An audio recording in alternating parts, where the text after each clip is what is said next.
ఈరోజు మార్నింగ్ విజిట్లో భాగంగా కడప నగరపాలక సంస్థలోని రాజంపేట బైపాస్ రోడ్లో ఉన్నటువంటి రాజశేఖర రెడ్డి విగ్రహం దగ్గర రావడం జరిగింది. ఆ విగ్రహం లోపల నిజంగా చూస్తే చాలా దారుణంగా ఉంది. ఎందుకంటే పిచ్చి మొక్కలన్నీ మొలిసి చాలా ఇబ్బందికర పరిస్థితిలో ఉంటే ఇప్పుడే అధికారులందరికీ కూడా చెప్పడం జరిగింది.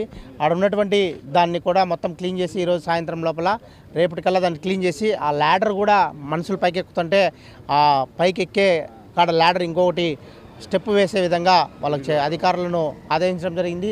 దాంతోపాటు మెయిన్ ఈరోజు రావడం ముఖ్య ఉద్దేశం ఏంటంటే ఈ national highway road RIMS police station దగ్గర నుంచి బ్రహ్మయ్య పెట్రోల్ బంక్ వరకు ఈ రోడ్డు డ్యామేజ్ అయ్యి ఈ వర్షాల వల్ల చాలా ప్రజలు ఇబ్బంది పడుతున్నారని చెప్పేసి మా దృష్టికి వచ్చింది. దానికి సంబంధించిన నేషనల్ హైవే అధికారులను గారిని అలాగే ఆర్ఎన్బి గారిని పిలవడం జరిగింది.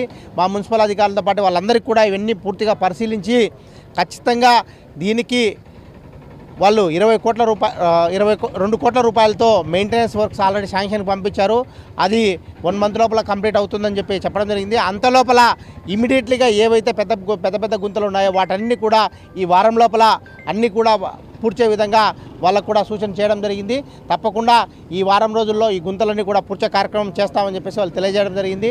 తప్పకుండా ప్రజలకు ఏ సమస్యలున్నా మా దృష్టికి తీసుకొస్తే దాన్ని ఖచ్చితంగా విజిట్ చేసి మనం ఉన్న పరిధిలో వాటన్నింటినీ కూడా పూర్తి చేసే కార్యక్రమాన్ని చేస్తామని